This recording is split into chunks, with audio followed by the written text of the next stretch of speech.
Hey everyone, and welcome to this episode of the IT Job Coach. Today we're going to be talking about behavioral based interview questions, also known as situational based interview questions.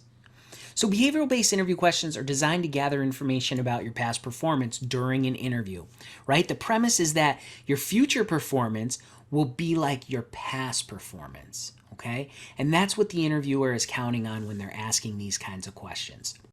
The questions typically are specific to the skills and traits relevant to the position you're interviewing for. So for IT related positions, they probably are going to be aligned more to the IT space and to the technical space.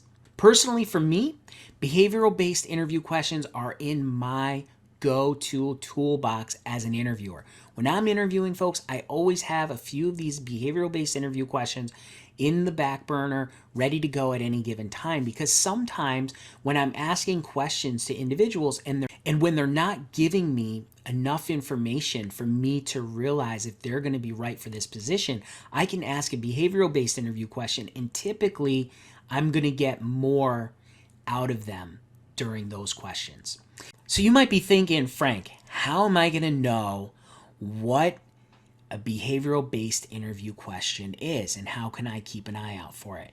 And basically what you're looking for are questions that begin with terms such as describe a situation when, tell us about a time when, give an example of X.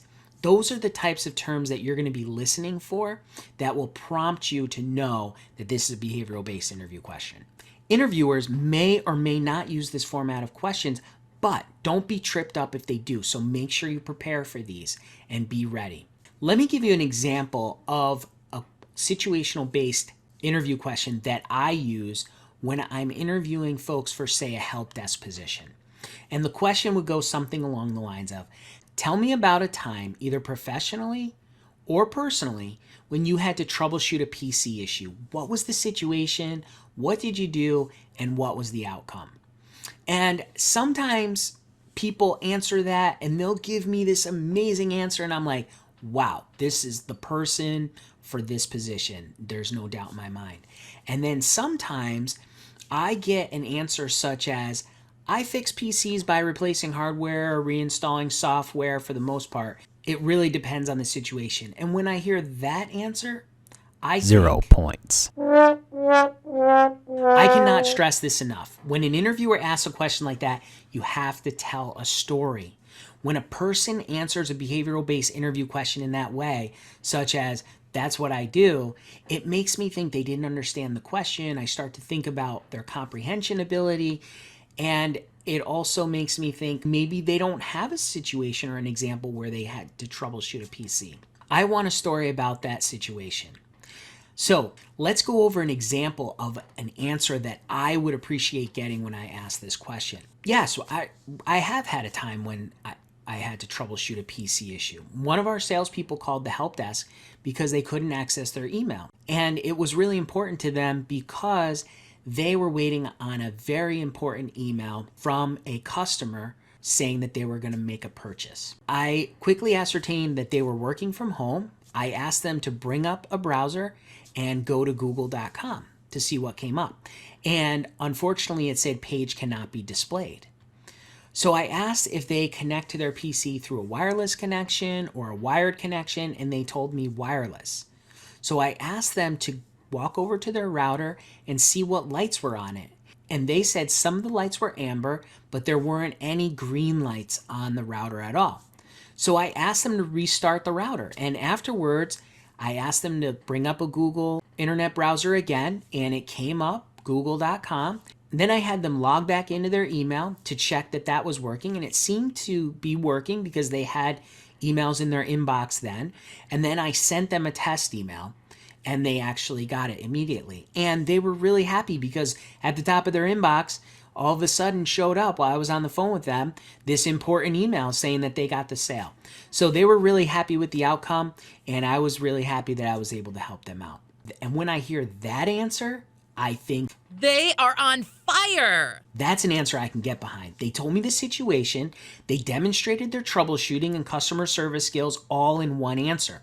Plus, they listened to the question and they answered it appropriately. So if you have practiced and you're aware of these type of questions, you can listen for the cues and you can nail the answer. So how do you prep for these? Top tip of the day. To be successful in an interview, it's important to have a bunch of you stories ready to go at all times. You might be thinking, Frank, what the heck's a you story?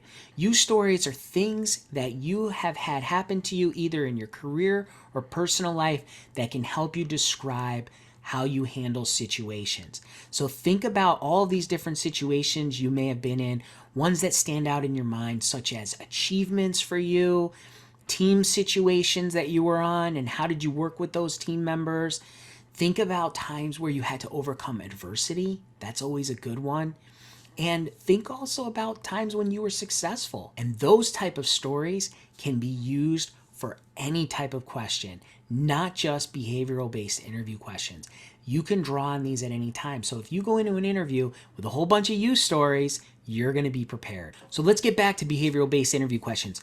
I have questions like this to use at an interview at the ready because I can pull out a lot of information, get a great perspective on the person based on what their story is, and it helps me to hear the situation that they've been in and how they handled it. It just makes my life so much easier as an interviewer, and interviewers will ask these types of questions. One thing you always want to do for any interview question, and especially behavioral-based interview questions, is to ask yourself, what is the interviewer looking to understand about me in this question?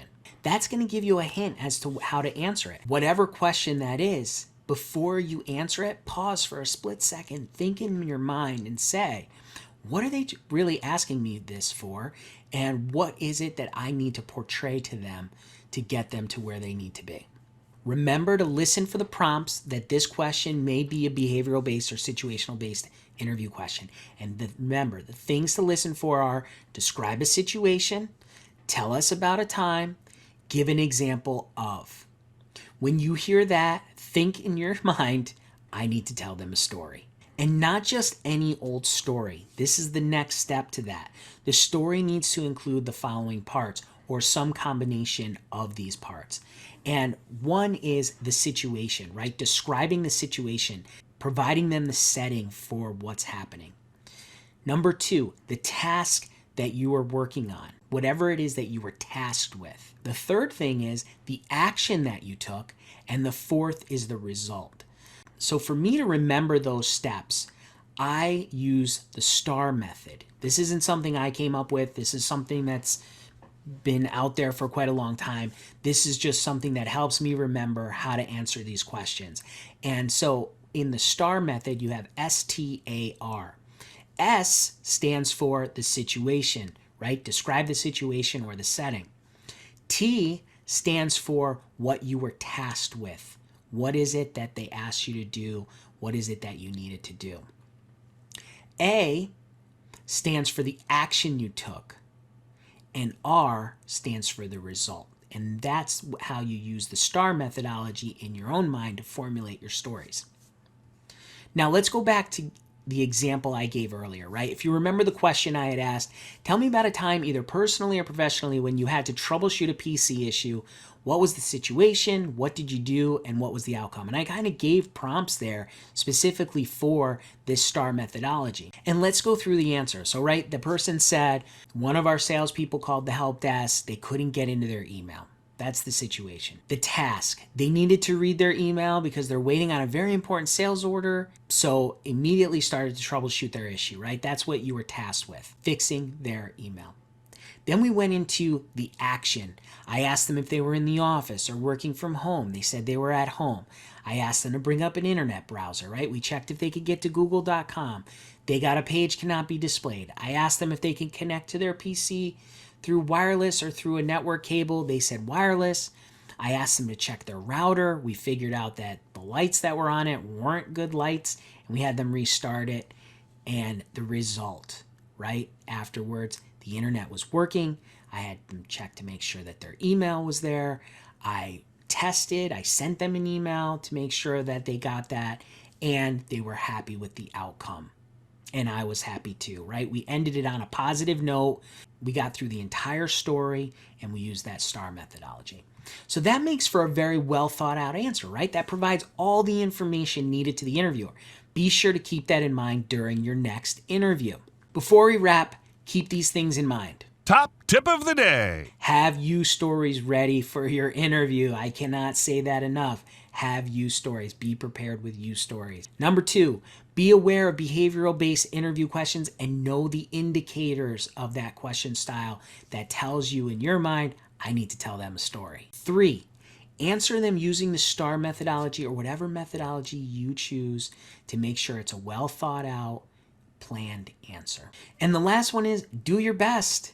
That's all we can ask for. That's all we can ask of ourselves. We just have to do our best each and every day. So thank you for listening to the IT Job Coach podcast. If you like this episode, be sure to check out the next one. If you enjoyed this episode and you'd like to help support the podcast, please subscribe and leave a rating and review. To stay up to date with the IT Job Coach podcast and get all the behind-the-scenes content, you can check us out on www.losttoboss.com.